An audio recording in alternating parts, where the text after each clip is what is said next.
House Bill 3073. Imagine this. A young woman goes to a party with friends. She has a few drinks, gets tired, and lies down on a spare room to sleep it off. Someone enters the room, ignores her condition, and takes advantage of her. Later, she's told the old law might not help her because she wasn't drugged by the attacker, and proving what he knew would be difficult. House Bill 3073 tries to address that. What the bill says it does? The bill says it strengthens Texas sexual assault laws by clearly defining consent and protecting survivors who are unconscious, impaired, or too intoxicated to give consent. What it actually does? House Bill 3073 closes the old loophole that required proving the attacker provided the intoxicating substance. This means prosecutors can now move forward even if the victim drank or was drugged by someone else.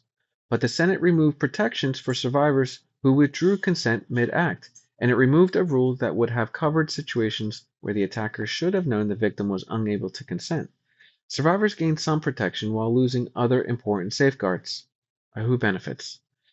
Survivors in cases involving intoxication, prosecutors who have clear standards, and law enforcement groups that supported the change. Who pays the price? Survivors whose consent is withdrawn during the act, or whose impairment was obvious but not provable based on what the attacker actually knew. These gaps leave some victims without the protection they were meant to receive. Why it matters. People assume that saying stop or being obviously impaired is enough to be protected by law. This bill helps some survivors but leaves others exposed. When laws fall short of real life, justice depends on luck, not clarity. Texans deserve laws that match how the situations actually happen. Questions you can ask your lawmakers. Why was withdrawn consent removed when it reflects the reality of many assaults?